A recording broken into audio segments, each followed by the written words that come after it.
היה פרעה כחדל המטל והברד והקולות ויוסף לכבד ליבו ועבדיו. Alors, il faut comprendre qu'il y a un Evdel Atsoum entre deux prinot d'Ora qui existent dans la mission de la vie. Il y a Ra, Prinat Amalek, et Ra, Prinat Paro. Deux niveaux. Le Ra de Prinat Paro, c'est le Ra que le Rambam décrit comme Yetzarara. C'est le Ra du Yetzara.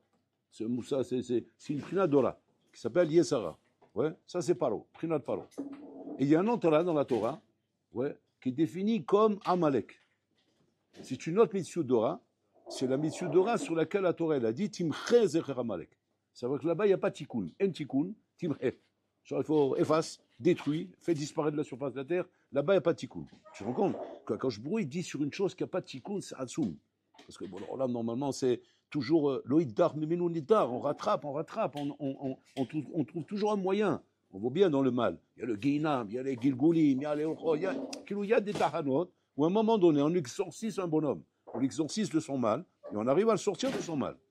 Là, on te dit non. Il y a un mal qui s'appelle Amalek, ce mal-là, en lo pitaron, en pitaron. C'est quoi la solution? Timre, efface, fait détruire, fait disparaître, il n'existe plus. Ça, c'est Amalek. Par contre, il y a un autre là, qui s'appelle Paro, qui est Sarara, celui-là où il a un tikkun. Celui-là, il a un tikkun, on peut le réparer. D'ailleurs, sur Paro, la Torah n'a pas dit Timchezer Paro. C'est pas marqué que Paro, il faut l'effacer. Au contraire, Hachem n'a pas arrêté de lui tendre des perches. Il lui tend des perches pour lui faire tchouva. Simplement, comme son cœur s'endurcissait, donc il n'arrivait pas à se corriger, mais on lui tend des perches. Donc c'est-à-dire que Yetzarara, on aide le bonhomme qui est atteint par Yetzara. Mais on n'aide pas un bonhomme qui est atteint par Amalek. Alors on va essayer de comprendre ces deux nuances-là, parce que c'est très important au niveau Ashkafa. C'est quoi la prina de Yetzara? Alors la Gemara, elle explique là-bas dans Brachot, elle dit comme ça. Tzadikim Yetzara Tov Shoftan, Reshaim Yetzarara Shoftan. Oh, voilà. Les Chacham, ils sont très forts, parce qu'ils disent en des petites phrases, ils te donnent des rédactions qu'il nous faudrait, nous faudrait des encyclopédies pour écrire tout ça. Et ils te font en une phrase, ils te font tout le truc. Va méditer là-dessus. Tu peux écrire des encyclopédies sur ça. Yetzara Tov Shoftan. Ça veut dire quoi? Ça veut dire que quoi? Que le bonhomme est complètement dominé par son Yetzara Tov. C'est-à-dire son Yetzara Kaviachol, le Yetzara Kaviachol, n'a pas de shilta sur lui. Il essaye, mais il n'arrive pas. Genre, on rentre pas. Il n'y a pas de knissa. Par contre, Reshaim, Yetzarata Shoftan. Yetzara Shoftan, c'est quoi? C'est-à-dire qu'il a knissa. Le Yetzara, il a drissat regel. Il a drissat regel chez toi. Il peut rentrer, sortir, il rentre, il sort, il rentre, il sort. C'est-à-dire qu'il arrive à rentrer chez toi. Kaviachol. Ça, c'est ce qu'on appelle Reshaim. Ça fait peur, Rabotai. Parce que ça veut dire que les Chachamim, Rabotai, n'ont pas donné de demi-mesure. Ils ont donné deux mesures, mais deux mesures extrêmes. Tzadik, Racha. Vous vous rendez compte? Venons, on essaie, nous tous seuls, Rabotai, de savoir dans quelle catégorie on est. Chez Mishmon, ça fait peur, Rabotai. Vous avez compris? Vous avez compris où on est? On est Reshaim. Pourquoi on est Reshaim? Parce que ça veut dire que le Yitzhak, il a drissat regal chez nous. Si tu me dis maintenant, non, moi, Sira, je ne suis pas dans l'eau. Pourquoi? Parce que moi, l'Israël, il ne rentre pas chez moi. Il rentre pas. Il essaye, il a le pétard hatat urbetz. C'est vrai qu'il est là, il guette. Il guette, parce que ça, même le sadique, le tzara, c'est marqué là-bas, Sofer, Racha, la tzaddik, on va cacher la mytho. Il surveille le tzaddik, il veut le tuer. Mais il surveille. En attendant, il ne rentre pas. Alors ça, c'est tzaddik. Mais tzarara, kavichol, du moment où il a drissat regel chez quelqu'un, ça s'appelle automatiquement Yitzhara Shotan. C'est que le Yitzhara kavichol, il prend le volant, il peut rouler, il peut faire ce qu'il veut avec toi. Maintenant, il y a trois choses fondamentales qui font que le Yetzirara peut avoir drissat sherigel chez toi. Trois choses sur lesquelles il faut travailler. Et ces trois choses, d'où on les apprend? Le Rambam, il nous dit, c'est la sougia de Paro. C'est que la sougia de Paro, c'est la sougia du Yetzirara. Un bonhomme qui veut avoir compris c'est quoi ce malaise-là du Yetzirara, ce concept-là, oui, il faut qu'il étudie la sougia de Paro Beyoun. Tu étudies la sougia de Paro Beyoun, tu vas sortir là-bas avec les yesodot qu'il te faut pour avoir compris comment ça marche. Alors on va essayer aujourd'hui de sortir les trois yesodot, qui sont les yesodot fondamentaux sur lesquels le Yetzirara se base pour travailler. Premier yesod qu'on appelle, c'est la shita. On appelle ça la shita. La shita, c'est-à-dire quoi? C'est-à-dire le derer que je me donne dans la vie. Un homme se donne un derer dans la vie. C'est la shita. Première chose. Après, j'expliquerai chaque chose. Deuxième chose, c'est Pachout, c'est un choser limoud, c'est-à-dire que j'apprends pas de ce qui m'arrive dans la vie. Ça, c'est la deuxième chose. Et la troisième chose, c'est l'omistakel al tsar azulat. C'est que l'homme ne voit pas ce qui se passe autour de lui, il ne voit pas le tsar des autres autour de lui. Trois choses. Quand le tsar arrive à mettre une faille dans ces trois choses chez toi, automatiquement, ça y est, tu es entre ses mains. Maintenant, vous allez me dire, pourquoi ces trois choses? Alors maintenant, on va voir. Et d'où on les sort, ces trois choses? De par où on les sort? Par où c'est marqué comme ça dans le Midrash que quand les Égyptiens, les Rachamim égyptiens, ont voulu commencer à faire des pogroms contre Am Israël, en disant, regarde, ce peuple se multiplie, ce peuple est dangereux, demain il peut se lever contre nous s'il y a une guerre et nous faire une guerre de l'intérieur. C'est un peu comme nous ici, on a les Palestiniens sous les pattes, on les a. Dans les pattes, on les a. D'ailleurs, il y a de quoi avoir peur. C'est ce qu'on vit aujourd'hui à Botaï. Yehuda, Shomron, tout ça roulé. On est là, ils sont à côté là, ils sont là. Barmenon, que Dieu vous protège. Ils se lèvent un matin comme ça, ils viennent comme des fous là, comme ils te font le 7 octobre. Barmenon, ça n'arrive pas. Mais on ne vit pas tranquille, on les a dans les pattes. C'est ce qu'il a dit. On a les Juifs dans les pattes. Demain, il y a une guerre, ils vont se mettre avec nos ennemis. On a une guerre de l'intérieur et de l'extérieur. Donc, il faut faire quelque chose. Comment il a régi Paro à ce moment-là? Je dis, quoi? On a Karatatov. Yosef nous a sauvé le pays. C'était un pays en famine, on allait tous mourir. Grâce à lui, on était sauvés. Et Paro Bamash était en train d'être Melamed Srout sur un Israël. Et comme ça, pendant 3 mois. Qu'est-ce qu'ils ont fait l'opposition? Oui, parce qu'il y a l'opposition dans l'État. L'opposition qu'ils ont fait, pas shoot, ils l'ont mis en quarantaine. Quarantaine. Plus personne lui parlait, plus personne ne l'écoutait. C'est-à-dire, genre, il était boded. C'est presque un coup d'État. Donc, Paro, bon, il tenait tête. Et si jamais il en attrapait un qui était dans le complot de la quarantaine, on lui coupait la tête. Donc, tout le monde avait peur de Paro, mais ils ont réussi à faire un complot sans que Paro sache d'où il vient le complot. Donc, il y avait un travail en souterrain qui se faisait. Ils ont réussi, grâce à ça, à faire bouger Paro de sa chita. Il a pris la chita de Karatatov, mais comme il a vu que ça lui faisait du tort, et qu'à cause de ça, Balmena, il était en train de perdre du terrain. Donc, maintenant, il a tourné Paro. Il est revenu, il a dit, c'est bon, j'écoute ce que vous voulez, on fait comme vous avez dit. Pourquoi? Parce que j'ai pas envie de perdre ma place, j'ai pas envie de me retrouver détrôné et jeter à la poubelle. Voilà la première faille. Première phase, c'est quoi? Tu bouges de ta chita. Alors, on va amener ça sur nous. Ça serait quoi, par exemple, bouger de la chita? Nous, on est barreau, etc. Vous êtes baroué, vous êtes venu après le bac, vous êtes yeshiva, étudier à yeshiva, mitrazek, prendre un élan pour la vie. Pour qu'après vous allez vous seul dans la vie, vous allez avoir, Baruch Hashem, un bagage qui va vous servir à bouger dans la vie. En fait, qu'est-ce que vous essayez d'acquérir à l'yeshiva? À l'yeshiva Pachout, vous essayez d'acquérir Pachout une chita. C'est quoi une chita? Un délire dans la vie. Un délire dans la vie qui va m'accompagner tout le long du chemin. Voilà ce que vous essayez de trouver. Un délire qui va me permettre, que quand demain je vais me trouver confronté à des situations qui viennent me mettre en porte-à-faux par rapport à ce que j'ai appris, que j'ai une chita pour dire non, ça c'est pas bon pour moi. C'est-à-dire, j'ai un détecteur du mal, Kavirol. Je détecte le mal, dès que je vois que c'est mal, je le rejette. Ça c'est la chita. Maintenant la baya c'est quoi, hein? C'est que le Yetzara, qu'est-ce qu'il fait? Il essaye de te faire revenir sur ta chita. En te disant, attends, Rabbi, je t'explique mon coco. Ça c'est bien tant que tu étais à l'Yeshiva.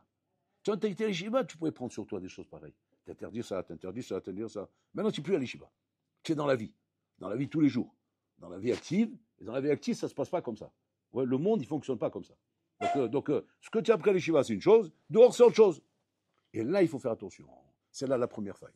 Si le tsar, il arrive à négocier ça avec toi, d'arriver à te faire admettre que quoi? Que dehors, on ne peut pas pratiquer la shita qu'on a appris à l'Yeshiva. La vie à l'Yeshiva, c'est une chose, et la vie dehors, c'est autre chose. Ce sont deux mitzvot qui n'ont rien à voir. Et donc, il faut mettre l'eau dans son vin.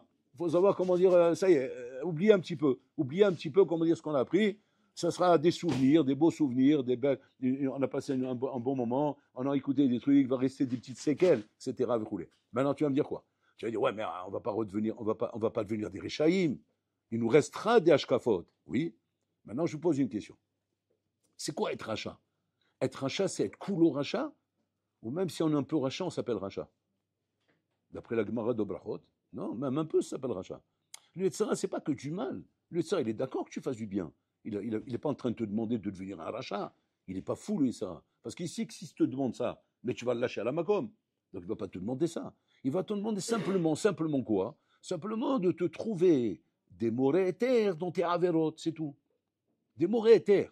Morés éthers, c'est dire quoi? C'est dire de dire maintenant, mais non, mais tout le monde fait comme ça. Mais là, on ne peut pas s'interdire ça. Mais là, on ne peut pas faire autrement. Et il n'y a pas le choix. Et le monde, il est comme ça. Et si on fait autrement, mais on ne s'en sort pas. Et si on fait autrement, on va devenir fou. Et donc, maintenant, on est obligé de, sauf de réduire, au point où on se dit que quoi? On se dit, voilà, j'ai trouvé la manière de pouvoir avancer. On va avancer de cette manière-là. Ce que tu ne te rends pas compte, c'est quoi? C'est que sauf, tu as bougé de ta chita. Tu as bougé du derrière que tu t'es donné dans la vie. Tu étais là, j'y vais, hein, tu t'étais donné un derrière. Et ce derrière-là, tu es en train de descendre de ton derrière.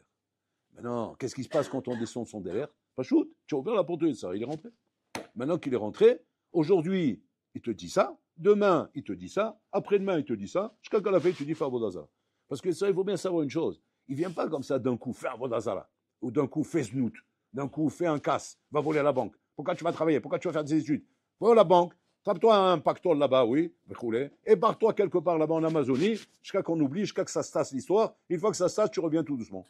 Il te trouve des combis. Il ne va pas jamais te dire ça, lui, ça. Pourquoi? Parce qu'il sait très bien que chez toi, le vol, c'est quelque chose qui est abominable. Le snout, c'est abominable. Le crime, c'est abominable. Avodazara, n'en parlons pas. Ouais, c'est pas ça qu'il va te dire. Il va commencer déjà à te dire, mets de l'eau dans ton vin. Commence déjà à accepter que ça peut pas être intense comme à la yeshiva, ça peut être marmi comme à la yeshiva, ça peut pas être sérieux comme là-bas. Tu es obligé d'accepter qu'il faut descendre d'un cran, et après c'est 2 crans, après c'est 3 crans, après c'est 4 crans, jusqu'à la fin il ne reste plus rien. Pourquoi? Parce que ça, c'est comme ça, il s'installe. Au début, il est un peu gêné comme un invité qui vient d'arriver. Après, il familiarise avec toi. Et après, il devient ton copain. Après, il devient ton frère. Après, il devient ton patron. Et lui, quand même, il te dit, oh, pourquoi tu as mis le fauteuil ici? Attends, tu es malade ou quoi? Tu vas me dire où je vais mettre le fauteuil? Mais bien sûr, on ne met pas le fauteuil ici, mais là-bas de l'autre côté. Après, sa femme, elle arrive. Pourquoi tu as changé de place? Ben, il m'a dit comme ça. Mais comment je comprends? Ben, c'est lui qui commande. Il dit, oh, tu te tais, toi. Oui, c'est moi qui commande, c'est moi qui décide. On ne se rend pas compte, c'est exagéré ce que je fais à la bouteille. Mais c'est comme ça que ça marche. La Gemara dit comme ça. Demain, il te commande. Et ça, il te commande. Sous quoi? Tu as bougé de chita. Donc voilà la première faille. Première faille, Rabotai, il faut acquérir des chitot dans vos Hashem. Mais le plus grave, c'est ne pas bouger de ces chitot. Acquérir des chitot. Ta face ta moite. N'essaye pas d'attraper trop. Mais quand tu attrapes une chita, bouge pas de cette chita. C'est-à-dire, sois coréen avec toi-même, donne-toi des clalim dans la vie, et dis-toi, voilà, ça, c'est le kavadom. Ce kavadom, il faut que je l'acquière. Mais quand tu l'acquéris, attention, ne négocie jamais plus. Pourquoi? Parce que si tu négocies même un peu, il ne restera plus rien de ça. Bon, ça, c'est la chita. Ça, c'est la première faille qu'on apprend de chez Paro. Deuxième faille qu'on apprend de chez Paro. Paro, qu'est-ce qui se passe? Il se prend des plaies, il se prend des macotes. Dès qu'une maca commence, Habibi, à lui chauffer les oreilles, et ça commence à lui faire mal au ventre, à la makom, qu'est-ce qu'il fait? Appelez-moi vos Beno à la makom. Appelez-les tous ces deux-là, ces deux vieillards qui viennent, et qui reviennent tout de suite, et qui m'enlèvent ce poison de moi. Il les appelait, il leur demandait de prier, d'enlever le poison. Et Moshe Aaron, il priait pour lui, il enlevait le poison. Maintenant, tu vas dire, bon, attends, il a compris maintenant, c'est pris une tarde, il va comprendre, non? Et après, il recommence. C'est quoi le pshat, Rabotai? Le pshat, c'est encore une fois comme ça qu'il travaille le Sahara. Le Sahara, il sait très bien qu'Hachem, de temps en temps, il intervient dans ta vie. Quand Hachem, il voit que tu es en train d'aller trop loin, alors qu'est-ce qu'il fait Hachem? Hachem, il envoie des malachim qui lui dit, bon, souligne les cloches à celui-là, là, il est en train de se perdre. Là. Il est en train de se perdre, le Sahara, il est en train de le rouler en bourrique. Alors Hachem, il envoie des malachim, il vient les malachim, boum, il faut une explosion. Il faut une explosion. Le bonhomme, là, Makom, il est effrayé, il se calme. Et tu vois, le bonhomme, pitom, il est calme. Alors maintenant, on le connaît, lui. C'est pas un calme, lui. Normalement, c'est un bonhomme qui tourne dans les rues, il drague des filles, il va en boîte de nuit, il va de partout. On ne le voit plus. Il est éteint. Il est éteint, là, ça fait 10 jours, on ne l'entend plus près de lui. Maintenant, on demande après lui. Qu'est-ce qui se passe avec lui? Qu'est-ce qu'on te dit? Oh, je te dis pas. Je sais pas ce qui est arrivé. Il était hospitalisé. Il a failli passer à côté, Balmenan. Il avait peur qu'il attrape une maladie. Et alors, c'est un NES. Il est sorti vivant. Tu dis alors, ben, il ne bouge plus, là. Il se tient à carreau. Mais quel rapport? Ben, le rapport, il a fait Hajbon en Nefesh. Il s'est dit, attends, s'il m'arrive des trucs comme ça, Balmenan, moi j'ai peur. C'est son rave qui lui expliquait. Et quand il va tenir comme ça, ben ouais, j'imagine. Au bout de 10 jours, tu le vois dehors comme tout le monde. Qu'est-ce qui se passe? Ça y est, on l'a oublié. C'est passé. Le tsunami, il est passé. La vague, elle est passée. Le tornado, il est passé. Et après, on l'oublie. Et ça recommence. Et ça recommence comme en 14. Jusqu'à quand? Ben, jusqu'au prochain coup. Et le prochain coup, on se calme encore un peu. Ouais, on se tient à carreau. Et après, ça recommence. Maintenant, ça, c'est pas l'eau. On a vu par l'eau, c'est comme ça que ça se passe. C'est comme ça que ça se passe chez nous aussi? Oui. Chez nous aussi, ça se passe comme ça en Bretagne. Pitom, il y a Elul. Pitom, il y a Rosh Hashanah. Pitom, il y a Kippour. Pitom, il y a une Sarah. Pitom, il y a des Issourim. Pitom, il y a une tarte. Pitom, le allez-nous un accident de moto. Le bonhomme, il est sorti, là-bas, éclaté, éclaté. Les deux pieds dans le plâtre, oui. Les deux bras dans le plâtre, oui. Le nez dans le plâtre, la tête dans le plâtre, tout emplâtré, quoi. Emplâtré, le bonhomme. Maintenant, ce bonhomme, tu le vois, il bouge plus. Wow, il fait des télim du matin au soir. Il va se tenir à carreau, hein. C'est fini, la moto, là. Je rigole, quoi. Il va oublier, ça va passer, et ça va recommencer. Mais jusqu'à quand il va commencer comme ça? Jusqu'à la prochaine tarte. Et encore, il va se calmer, et encore, il va recommencer. C'est ce qu'on fait, nous aussi, Rabotaï, c'est ce qu'on fait à chaque fois. C'est-à-dire qu'on n'apprend pas de ce qui nous arrive.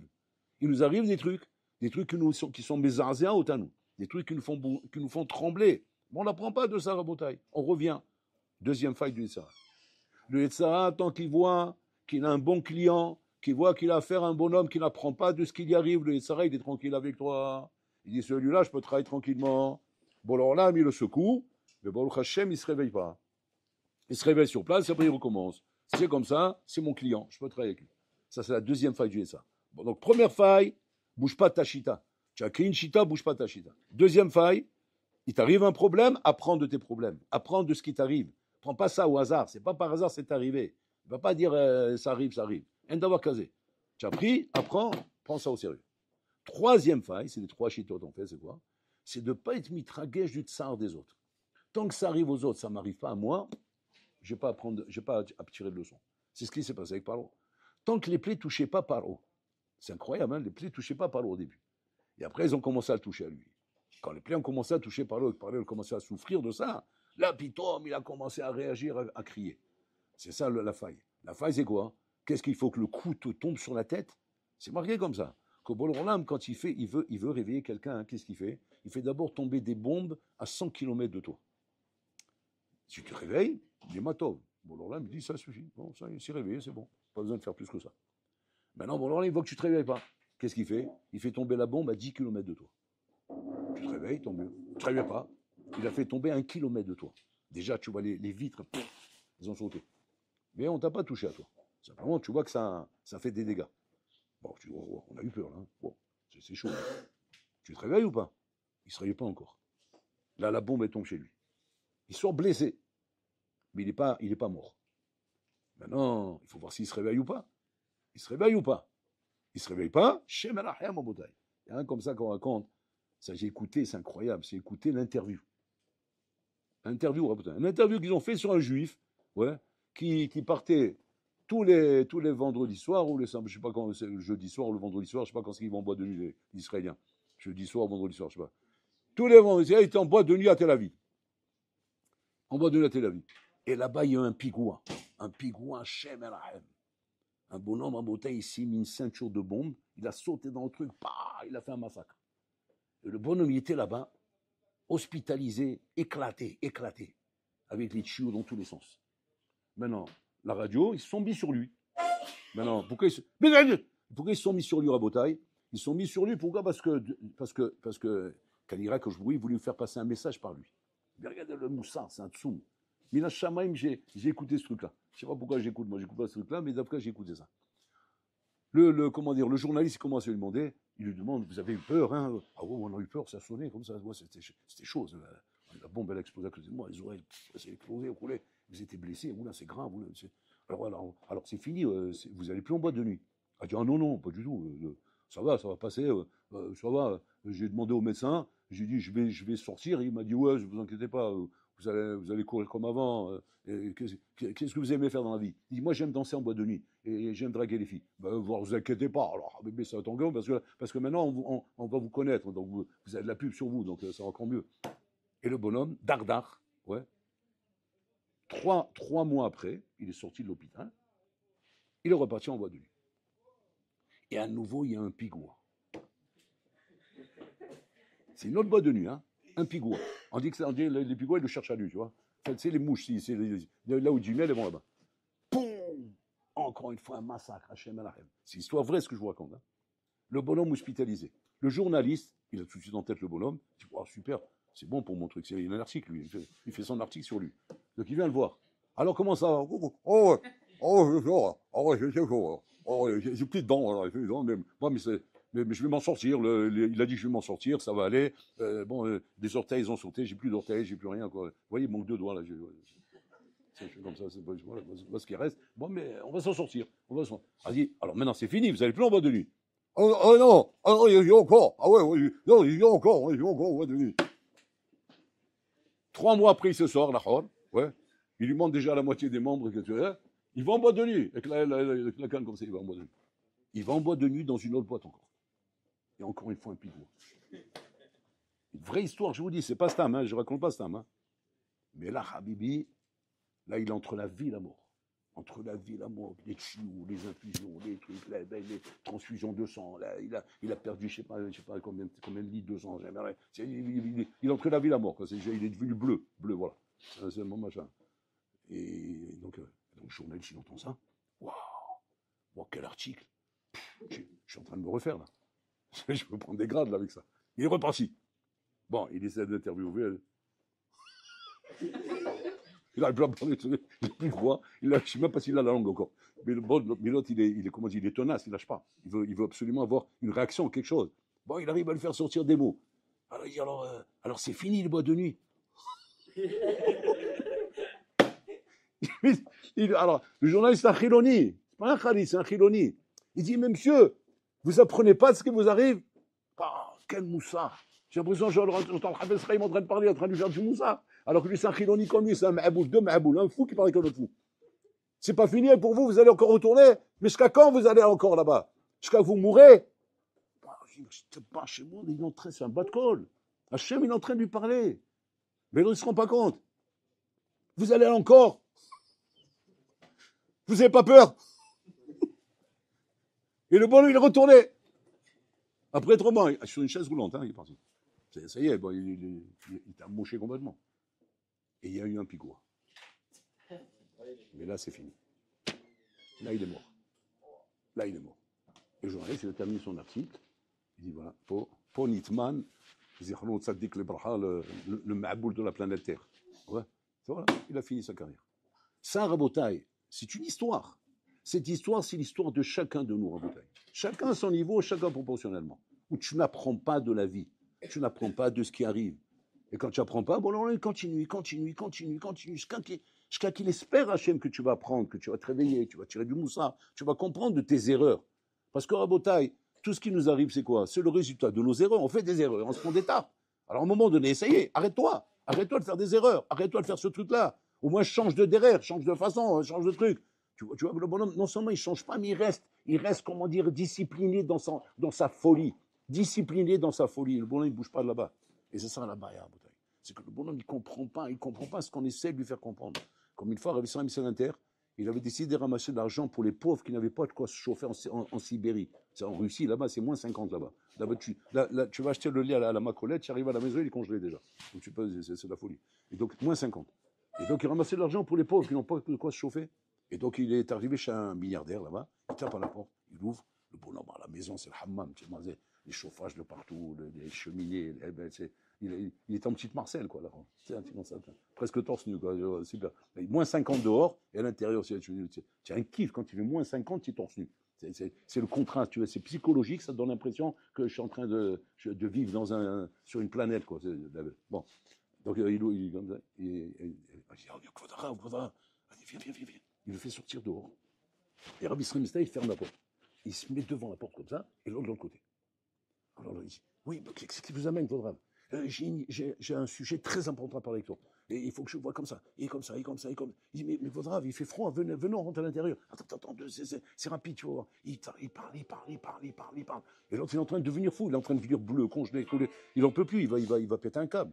Il dit, mais Kvodara, on va mourir, je vais mourir, j'ai trop froid ici. Excuse-moi, allez, viens, on rentre. Maintenant, il fait rentrer.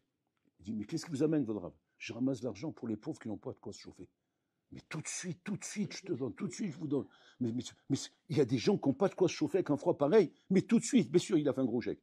Il a dit, mais pourquoi vous m'avez fait ça là-bas? Il dit, j'avais pas fait ça, j'aurais pas eu le chèque. Tu n'aurais jamais compris de quoi je parle.